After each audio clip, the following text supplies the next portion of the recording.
Shalom, âme précieuse, bienvenue dans ce sanctuaire matinal. Bienvenue dans cet espace sacré, cet instant suspendu entre le silence de l'aube et le bruit du monde qui s'éveille. Je vous accueille non pas comme un simple spectateur, mais comme un pèlerin, un chercheur de Dieu, un combattant qui a choisi de commencer sa journée non pas par l'anxiété des nouvelles ou la pression des tâches à accomplir, mais en se réfugiant dans la présence du Très-Haut. Aujourd'hui, nous n'allons pas simplement lire un psaume.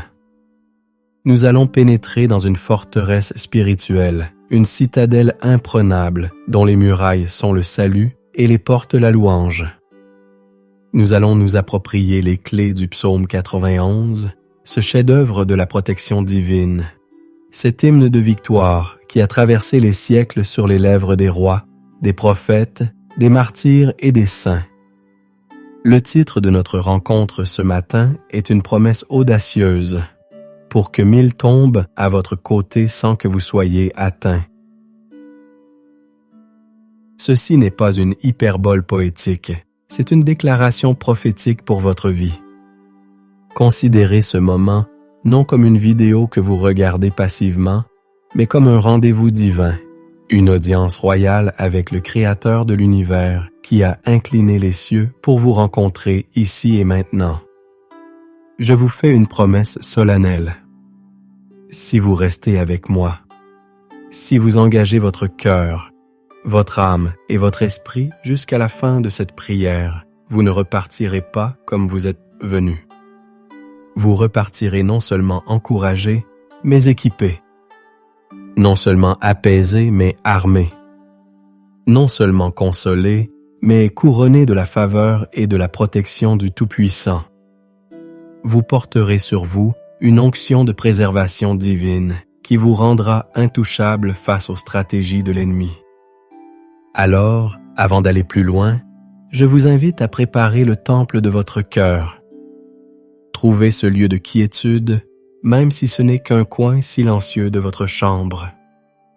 Éteignez les distractions. Inspirez profondément la grâce de Dieu et expirez le poids du monde. En signe de votre engagement et de votre disposition de cœur, écrivez dans l'espace des commentaires ces mots simples mais puissants. Amen, consensang. Ou Amen, je suis prêt. C'est votre déclaration de foi, votre premier pas pour entrer dans l'abri du Très-Haut. Je sais pourquoi vous êtes ici. Je le sais parce que mon esprit est connecté au vôtre et nos esprits sont connectés au cœur du Père. Vous êtes ici parce que vous ressentez le poids du monde sur vos épaules. Vous vous réveillez le matin et avant même que vos pieds ne touchent le sol, votre esprit est déjà assailli. Assailli par le souvenir d'un échec passé, par l'anticipation d'une conversation difficile, par la pression d'une échéance financière, par l'inquiétude pour la santé d'un proche, par le sentiment diffus mais persistant que quelque chose de terrible pourrait arriver. C'est ce que la Bible appelle la terreur de la nuit. C'est cette anxiété qui rampe dans l'obscurité, qui murmure des mensonges à votre âme pendant que vous êtes le plus vulnérable. Elle vous dit, tu n'es pas assez fort, tu vas échouer. Tu es seul. Personne ne comprend. Et puis le jour se lève, et avec lui vient la flèche qui vole en plein jour. Ce sont les critiques inattendues, le courriel qui vous coupe le souffle, le regard de jugement, la nouvelle qui fait s'effondrer vos plans. C'est le sentiment d'être une cible mouvante dans un monde hostile. Vous regardez autour de vous et vous voyez les 1000 et les 10 000 qui tombent. Ce ne sont pas des chiffres abstraits. Le 1000 qui tombe à votre gauche, c'est ce collègue qui a été licencié et dont vous craignez de subir le même sort. C'est ce couple d'amis dont le mariage s'est brisé, et vous vous demandez si le vôtre est assez solide. C'est cette entreprise locale qui a fait faillite. vous rappelant votre propre précarité financière. Le 10 000 qui tombe à votre droite, c'est le flot incessant de mauvaises nouvelles sur les réseaux sociaux, les guerres, les pandémies, les crises économiques, les tragédies personnelles. C'est un tsunami de négativité qui menace de vous engloutir. Et au milieu de ce champ de bataille, une question terrifiante émerge. Suis-je le prochain? Quand mon tour viendra-t-il? Cette peur n'est pas irrationnelle. Elle est la conséquence logique de vivre dans un monde déchu sans être pleinement ancré dans la réalité du royaume de Dieu. Cette anxiété a des racines profondes. Pour certains, elle vient d'un script familial. Vous avez grandi dans un foyer où l'inquiétude était la langue maternelle, où l'on s'attendait toujours au pire. Cette programmation est si profondément ancrée en vous qu'elle semble faire partie de votre ADN. Pour d'autres, elle vient des blessures du passé. Une trahison vous a rendu méfiant. Un échec cuisant vous a volé votre confiance. Des paroles de rejet ou de critique ont bâti dans votre esprit une forteresse de dévalorisation. Chaque nouvelle situation est filtrée à travers ces lentilles de douleur, et vous anticipez la répétition de l'histoire.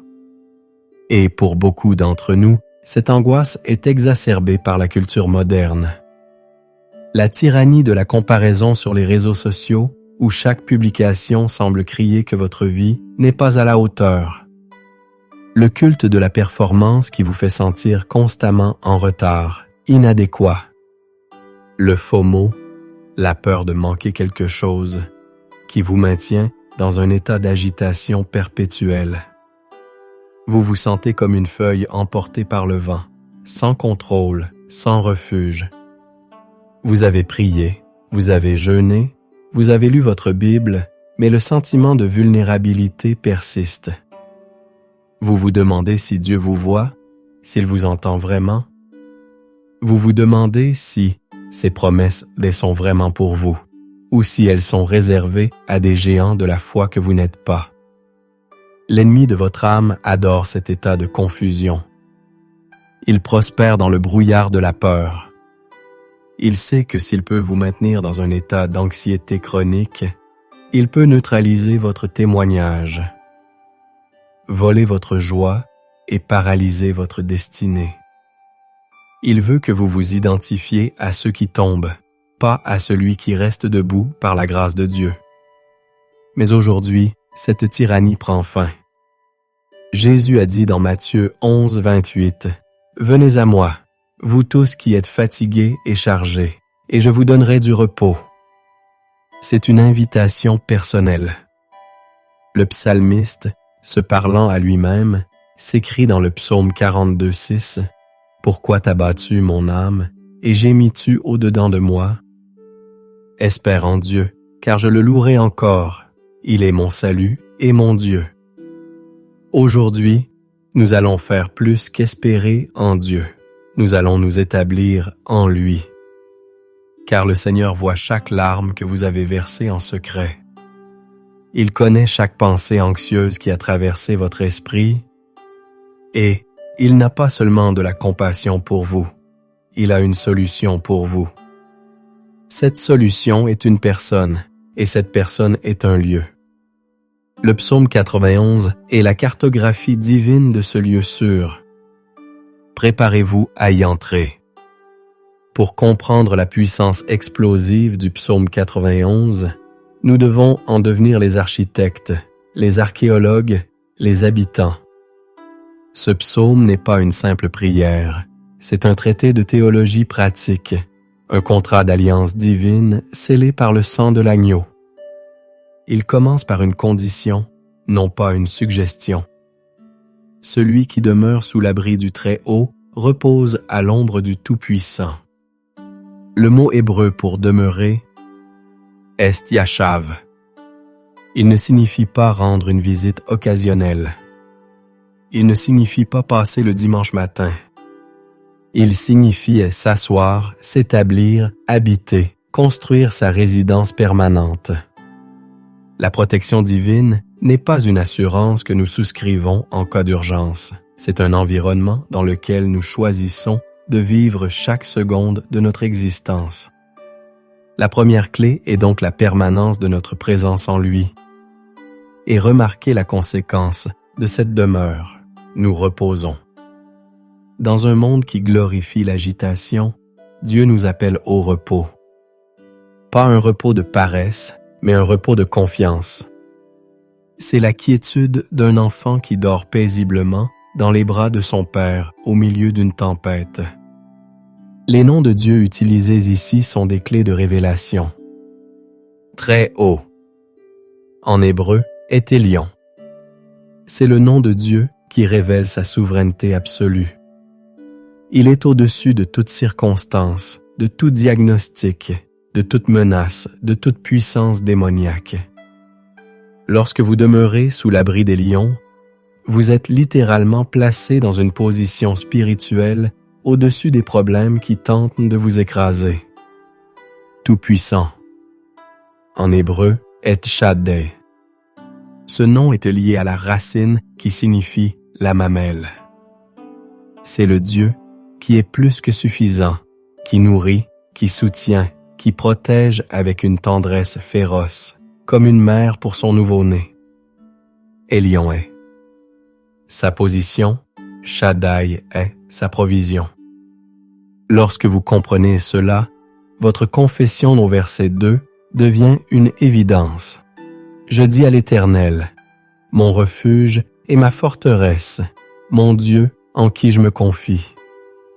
Votre parole alignée sur sa vérité active sa puissance. C'est l'histoire de David face à Goliath. Goliath venait avec l'épée, la lance et le javelot, les armes du monde. David est venu au nom de l'Éternel des armées. Il demeurait sous l'abri du Très-Haut, et cela a changé sa perspective. Il ne voyait pas un géant impossible à vaincre. Il voyait un incirconcis qui défiait l'armée du Dieu vivant, une cible facile pour la puissance de Shaddai. Maintenant, regardons le catalogue des protections, la police d'assurance divine. Verset 3. Car c'est lui qui te délivre du filet de l'oiseleur, de la peste et de ses ravages. Le filet de l'oiseleur représente les pièges cachés, les complots ourdis dans l'ombre, les trahisons, les paroles de calomnie, les tentations subtiles conçues pour vous faire chuter. Pensez à Joseph. Ses propres frères l'ont vendu, la femme de Potiphar a menti pour le faire emprisonner. C'étaient des filets d'oiseleurs. Mais parce qu'il demeurait en Dieu, chaque piège est devenu un tremplin vers sa destinée. Ce que l'ennemi avait prévu pour son mal, Dieu l'a changé en bien. La peste et ses ravages ne se réfèrent pas seulement aux maladies physiques, mais à tout ce qui est contagieux et destructeur, les idéologies toxiques, les atmosphères de plaintes et de critiques, les malédictions générationnelles. Dieu promet de créer une bulle de pureté et de santé spirituelle autour de vous. Verset 4. Il te couvrira de ses plumes et tu trouveras un refuge sous ses ailes. Sa fidélité est un bouclier et une cuirasse. L'image est celle d'une mère aigle. Savez-vous que lorsqu'un orage arrive, les autres oiseaux cherchent un abri, mais l'aigle s'élève au-dessus de l'orage. C'est notre appel. Et pour ces aiglons, elle les couvre de ses ailes. Aucune flèche, aucune intempérie ne peut les atteindre sans d'abord transpercer le corps de leur mère. Christ a été transpercé pour nous sur la croix. Sa fidélité, sa chesed, son amour loyal et indéfectible devient notre armure. C'est cette réalité qui nous permet de vivre la promesse des versets 5 et 6. Ne craindre ni les terreurs de la nuit, ni la flèche du jour, ni la peste qui marche dans les ténèbres, ni la contagion qui frappe en plein midi. Remarquez la complétude, nuit et jour, ténèbres et lumière. Il n'y a aucun moment, aucune circonstance où vous êtes hors de sa couverture protectrice. C'est ici qu'intervient la promesse centrale de notre prière au verset 7. Que 1000 tombent à ton côté et 10 000 à ta droite, tu ne seras pas atteint. C'est la promesse de la démarcation divine. C'est l'histoire de Gozan en Égypte. Les ténèbres, les sauterelles, la grêle, la mort des premiers-nés ravageaient l'Égypte, mais en Goshen, là où le peuple de Dieu habitait, il y avait la lumière, la provision et la vie. Dieu trace une ligne de démarcation autour de ses enfants. Cela ne signifie pas que nous ne verrons pas le chaos, mais que nous ne serons pas consumés par lui. Nous serons des témoins de sa puissance de préservation, notre vie devenant un témoignage vivant qui crie « Mon Dieu est réel ». C'est Ézéchias face à l'armée assyrienne. Des centaines de milliers de soldats, les plus redoutables du monde, encerclaient Jérusalem. Humainement, c'était la fin. Mais Ézéchias a pris la lettre de menace, l'a étendue devant l'Éternel dans le temple et a dit « Regarde, Seigneur ». Cette nuit-là, l'ange de l'Éternel a frappé 185 000 soldats assyriens. 1000 et 10 000 sont tombés, mais le peuple de Dieu n'a pas été atteint. Comment activer cette protection de manière encore plus profonde? Les versets 9 à 13 nous le montrent. Car tu as dit, l'Éternel est son refuge. Pardon. Et tu as fait du très haut ta retraite. Encore une fois, c'est notre confession, notre choix délibéré qui ouvre les portes du ciel. Et la réponse de Dieu est stupéfiante. Aucun malheur ne t'arrivera, aucun fléau n'approchera de ta tente. Car il donnera ordre à ses anges de te garder dans toutes tes voies. Ce n'est pas une poésie, c'est une réalité opérationnelle du royaume. Des êtres angéliques puissants sont mandatés pour assurer votre sécurité. Ils sont activés par votre foi et vos prières. Ils vous portent sur les mains, de peur que ton pied ne heurte contre une pierre. Cela parle d'une protection contre les petits accidents, les tracas quotidiens, tout comme les grandes catastrophes. Et la victoire sur l'ennemi est totale.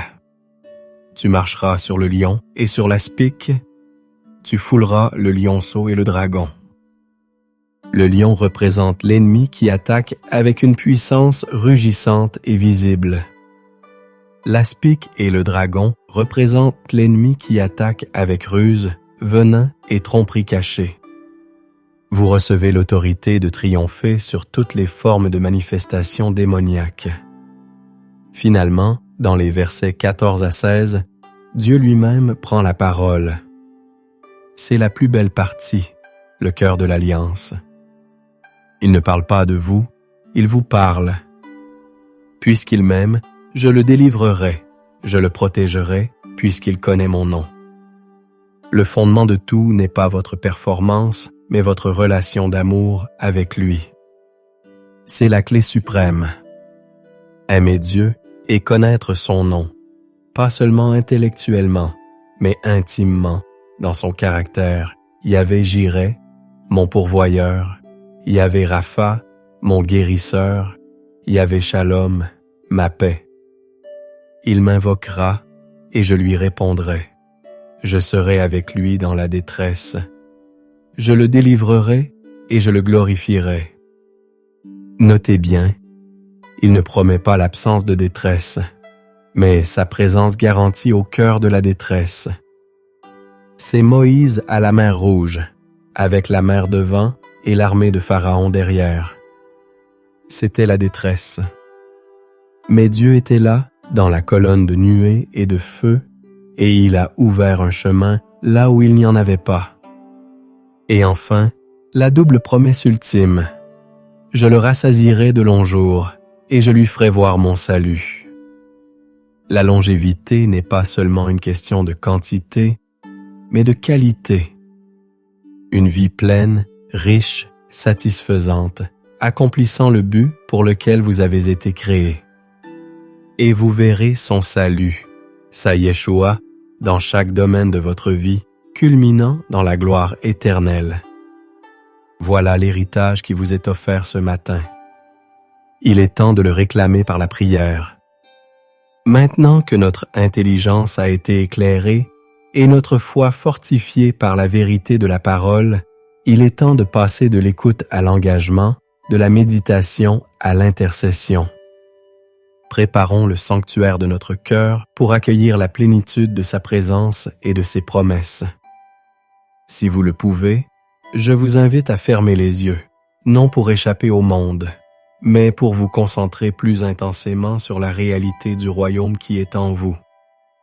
Prenez une profonde inspiration et en expirant, relâchez consciemment les tensions de votre corps, les soucis de votre esprit. La première étape pour entrer dans l'abri est de s'assurer que nous n'y apportons rien qui puisse faire obstacle. L'apôtre Jean nous dit dans sa première épître, chapitre 1, verset 9, « Si nous confessons nos péchés, il est fidèle et juste pour nous les pardonner et pour nous purifier de toute iniquité. » Alors, dans le secret de votre cœur, prenez un instant pour présenter à Dieu tout ce qui a attristé son esprit, une parole dure, une pensée de jugement, un acte d'égoïsme, une peur à laquelle vous avez donné plus de poids qu'à sa promesse. Demandez-lui pardon et recevez-le instantanément. La deuxième étape est de libérer les autres, car nous ne pouvons recevoir la plénitude de sa grâce si nos cœurs sont des prisons d'amertume. Jésus nous enseigne dans Matthieu 6,15 que si nous ne pardonnons pas aux hommes leurs offenses, notre Père ne nous pardonnera pas non plus. Pensez à cette personne qui vous a blessé. Devant le trône de la grâce, faites le choix de libérer cette personne de la dette que vous estimez qu'elle vous doit. Remettez-la au juste juge. Ce n'est pas pour elle, c'est pour vous. C'est pour déblayer le canal par lequel sa bénédiction doit couler. Enfin, faites un acte de consécration. Comme Jacques 5,16 nous y exhorte, confessons nos faiblesses les uns aux autres pour être guéris. Dites au Seigneur, « Père, je te remets ma faiblesse, mon incrédulité, mon anxiété. Je ne peux pas être fort par moi-même. Je choisis de dépendre entièrement de toi. Votre cœur est maintenant un terrain préparé, prêt à recevoir la semence incorruptible de sa parole et le baptême de sa puissance. Entrons ensemble dans la prière. Père céleste, Dieu très haut, Élion, souverain de l'univers, nous nous prosternons devant toi ce matin. Nous nous approchons de ton trône, non pas avec crainte, mais avec une sainte audace, car le sang de Jésus nous a ouvert le chemin. Nous te louons, car tu es notre abri. Avant que le monde ne fût, tu étais notre demeure. Nous te bénissons, toi, le Tout-Puissant, Shaddai, celui qui est plus que suffisant. Tu es la source de toute vie, le soutien de notre âme, le roc de notre salut. Nous exaltons ton nom, ô Éternel, car tu es notre refuge, notre lieu de sécurité imprenable. Tu es notre forteresse, contre laquelle aucune arme, aucune stratégie de l'ennemi ne peut prévaloir. Nous te proclamons notre Dieu, le seul en qui nous plaçons notre confiance totale et absolue. Toute autre ancre est du sable mouvant, mais toi, tu es le roc des siècles. Nous adorons ta fidélité, qui est notre bouclier et notre cuirasse. Elle ne dépend pas de nos sentiments, mais de ton caractère immuable. Tu es fidèle même lorsque nous sommes infidèles. Nous te rendons grâce pour tes anges, ces ministres de feu que tu as envoyés pour nous servir et nous protéger. Merci pour ta présence qui est avec nous dans la détresse, une aide qui ne manque jamais. Nous t'honorons, ô Dieu de salut, car tu es l'auteur et le consommateur de notre foi, la promesse d'une vie longue et abondante, et la garantie de la gloire à venir. Reçois notre adoration, notre louange, notre tout en ce matin. Père de grâce, nous venons maintenant devant toi avec des cœurs transparents. Je confesse, au nom de tous ceux qui prient avec moi, les moments où nous avons cherché refuge ailleurs qu'en toi.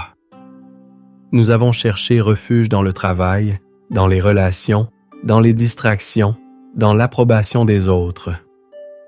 Pardonne-nous, Seigneur. Je confesse que nous avons laissé la peur et l'anxiété dicter nos réactions au lieu de laisser ta paix régner dans nos cœurs. Pardonne-nous d'avoir écouté la voix du menteur qui nous disait que nous étions seuls et vulnérables. Je dépose à tes pieds le fardeau de l'inquiétude pour l'avenir, le poids des échecs passés, la pression de la performance. Je te remets, Seigneur, chaque diagnostic médical, chaque lettre de la banque, chaque conflit relationnel, chaque domaine où nous nous sentons assiégés. Nous confessons notre tendance à regarder aux mille qui tombent autour de nous plutôt que de fixer nos yeux sur toi, qui nous tient debout. Purifie nos cœurs de toute incrédulité. Lave nos esprits de toute pensée qui ne vient pas de toi. Nous choisissons de nous décharger de tous nos soucis sur toi, car nous savons que tu prends soin de nous. Nous nous repentons d'avoir essayé de combattre nos batailles avec nos propres forces.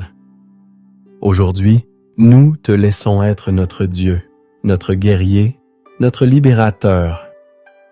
Et maintenant, par la foi, je prends les promesses du psaume 91 et je les déclare sur ma vie et sur la vie de chaque personne qui écoute. Je déclare que parce que je demeure sous l'abri du Très-Haut, je repose à l'ombre du Tout-Puissant. Je dis à l'Éternel, « Tu es mon refuge et ma forteresse, mon Dieu en qui je me confie. » Je crois et je reçois que tu me délivres du filet de l'oiseleur et de la peste et de ses ravages.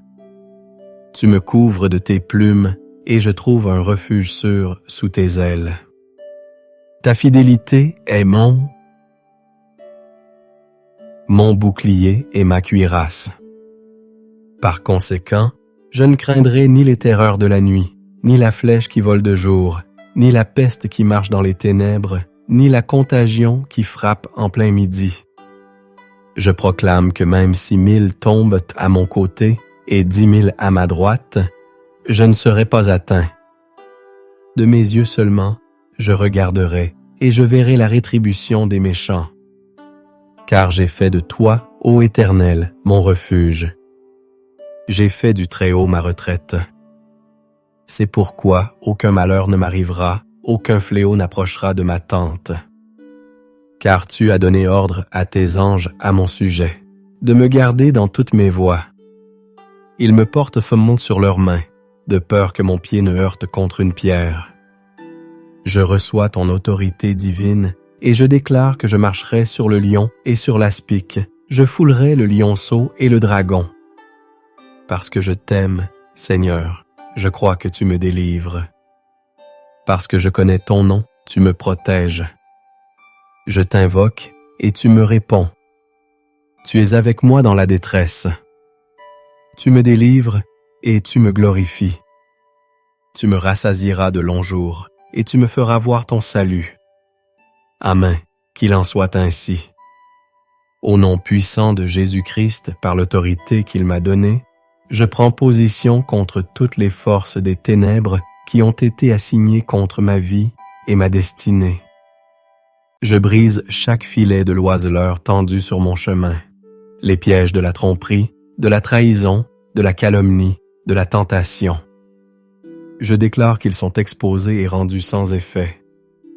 Je renverse, au nom de Jésus, toute forteresse de pensée, toute argumentation et toute hauteur qui s'élève contre la connaissance de Christ dans mon esprit, comme le dit 2 Corinthiens 10:5. Je commande à toute pensée de peur, d'anxiété, de doute, de dévalorisation d'être captive à l'obéissance de Christ. Je me tiens sur la promesse d'Ésaïe 54:17. Toute arme forgée contre moi sera nulle et sans effet, Et toute langue qui s'élèvera en justice contre moi, je la condamnerai. J'annule tout pacte inconscient que j'ai pu faire avec la peur ou l'échec. Je renonce à tout script familial de maladie, de pauvreté ou de drame. Je me revêt de toute l'armure de Dieu et je prends le bouclier de la foi avec lequel j'éteins tous les traits enflammés du malin, comme le déclare Éphésiens 6,16. Je déclare que ma tente, ma maison, ma famille sont couvertes par le sang de Jésus. Le fléau n'approchera pas. Le destructeur n'a pas le droit d'entrer. Et maintenant, Père, après avoir été purifié et avoir combattu, je demande à être rempli. Saint-Esprit, je t'ouvre chaque partie de mon être. Viens et remplis les lieux où se nichait la peur avec ta paix parfaite, qui surpasse toute intelligence. Viens et remplis les lieux de tristesse avec ton huile de joie. Viens et remplis les lieux de faiblesse avec ta force surnaturelle, car quand je suis faible, c'est alors que je suis fort. Rétablis mon âme comme un bon berger. Guide-moi dans les sentiers de la justice. Renouvelle mon intelligence par ta parole. Vivifie mon corps mortel par ton esprit qui habite en moi. Remplis-moi de sagesse pour naviguer cette journée, de discernement pour reconnaître les pièges de l'ennemi et d'amour pour être un reflet de Christ pour tous ceux que je rencontrerai. Je demande une onction fraîche pour accomplir les œuvres que tu as préparées d'avance pour moi aujourd'hui. Que ma vie, en ce jour, soit un parfum de bonne odeur pour toi. Au nom de Jésus. Amen. Et maintenant, dans le silence qui suit la prière, ne vous précipitez pas. Restez là. C'est un moment sacré. Le ciel a entendu. La terre a tremblé. Les anges ont été dépêchés. Prenez une profonde inspiration et pendant que vous expirez lentement, ouvrez les oreilles de votre esprit. Qu'est-ce que le Saint-Esprit murmure à votre cœur? Peut-être un mot d'assurance, je suis avec toi. Peut-être une instruction simple, appelle cette personne. Peut-être une image de paix. Ne rationalisez pas. Ne doutez pas.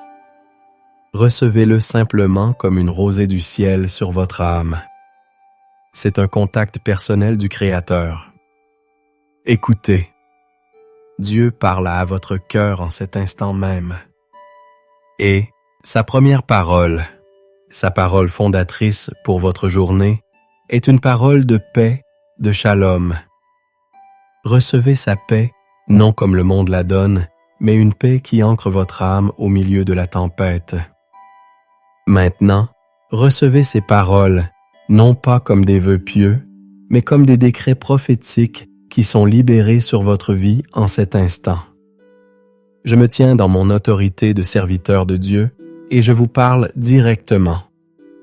Sur votre vie spirituelle, je déclare que vous n'êtes plus un esclave de la peur, mais un fils, une fille, qui a reçu un esprit d'adoption par lequel vous criez « Abba, Père ». Je déclare que vous entendez la voix du bon berger et que vous ne suivrez pas la voix de l'étranger, comme il est écrit dans Jean 10, 27. Votre communion avec Dieu devient plus profonde, plus douce et plus forte chaque jour.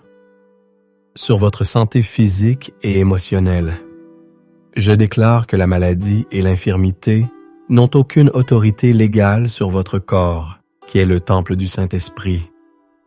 Je libère la puissance de guérison de la croix sur vous, et je déclare qu'il est écrit dans Ésaïe 53, 5. C'est par ces meurtrisseuses que nous sommes guéris. Je commande à votre âme de prospérer, à la paix de garder votre cœur et votre esprit, et à la joie de l'Éternel d'être votre force. Sur vos finances et votre travail, je déclare que vous n'opérez plus sous une mentalité de manque, mais sous une alliance d'abondance. Je déclare que l'Éternel, votre Dieu, vous ouvre son bon trésor, le ciel, pour envoyer la pluie sur votre pays en sa saison et pour bénir tout le travail de vos mains. Vous prêterez à beaucoup de nations et vous n'emprunterez point, comme le promet Deutéronome 28, 12, 13. La faveur de Dieu vous précède et ouvre des portes qu'aucun homme ne peut fermer. Sur votre famille et vos relations. Je déclare que votre foyer est une ambassade du ciel sur la terre, un lieu de paix, d'amour et de pardon. Je déclare sur vos enfants la promesse d'Ésaïe 54, 13. Tous tes fils seront disciples de l'Éternel, et grande sera la prospérité de tes fils. Je brise tout esprit de division, de conflit et de discorde, et je libère l'amour agapé qui couvre une multitude de fautes. Sur votre destinée et votre appel. Je déclare que la confusion et la procrastination sont brisées de votre vie. Vous marchez avec clarté, but et audace. Vous êtes l'ouvrage de Dieu, ayant été créé en Jésus-Christ pour de bonnes œuvres, que Dieu a préparées d'avance afin que vous les pratiquiez, selon Éphésiens 2:10. Vous accomplirez tout ce pour quoi vous avez été créés. Sur votre protection quotidienne. Je déclare que vous êtes marqués du sceau du Saint-Esprit et couverts par le sang de l'agneau. L'Éternel gardera votre départ et votre arrivée, dès maintenant et à jamais, comme le dit le psaume 121, 8. Vous êtes cachés en Christ avec Dieu. Vous êtes divinement préservés. Sur votre joie et votre paix. Je déclare que les circonstances ne dictent plus votre état intérieur. Le Dieu d'espérance vous remplit de toute joie et de toute paix dans la foi, pour que vous abondiez en espérance, par la puissance du Saint-Esprit, comme l'affirme Romains 15, 13. Et maintenant, recevez la plus ancienne et la plus puissante des bénédictions. Que l'Éternel vous bénisse et qu'il vous garde. Que l'Éternel fasse luire sa face sur vous et qu'il vous accorde sa grâce. Que l'Éternel tourne sa face vers vous et qu'il vous donne la paix. Au nom du Père, du Fils et du Saint-Esprit. Amen. Vous n'avez pas simplement écouté une prière. Vous avez participé à une transaction divine. Vous êtes entré dans ce moment peut-être chargé et anxieux, mais vous en repartez léger, armé et revêtu d'une autorité nouvelle. La promesse du psaume 91 n'est plus un texte ancien sur une page. C'est une réalité vivante, un bouclier actif autour de vous. Ne laissez pas le monde et ses bruits vous voler ce que vous venez de recevoir. Gardez cette parole dans votre cœur tout au long de la journée. Lorsque la peur tente de frapper à la porte, répondez-lui avec les promesses que vous avez proclamées. Faites de cette prière votre hymne matinal pendant les 7 prochains jours et observez comment l'atmosphère de votre vie commence à changer radicalement. Votre voyage avec Dieu ne fait que commencer. Si cette prière a été une bénédiction pour vous, si elle a touché votre cœur et fortifié votre esprit, je vous encourage à faire 3 choses. Premièrement, cliquez sur le bouton « J'aime » pour que cet enseignement puisse atteindre davantage de personnes qui en ont désespérément besoin. Deuxièmement, partagez cette vidéo avec au moins une personne de votre entourage qui traverse une saison difficile, qui se sent assiégée. Soyez l'instrument par lequel Dieu lui apporte un refuge. Et troisièmement, si ce n'est pas déjà fait, abonnez-vous à notre chaîne et activez la cloche des notifications pour ne manquer aucun de nos futurs moments de prière et d'enseignement. Nous sommes une communauté, une famille qui grandit ensemble dans la foi. Pour continuer ce temps béni dans sa présence, je vous invite à explorer notre playlist de prières matinales, conçue pour vous aider à commencer chaque journée dans la victoire. Allez maintenant dans votre journée, non pas comme une victime potentielle des circonstances, mais comme un ambassadeur victorieux du royaume des cieux, un enfant bien-aimé et farouchement protégé par le roi des rois. marcher dans la paix, la puissance et la protection du psaume 91. Shalom,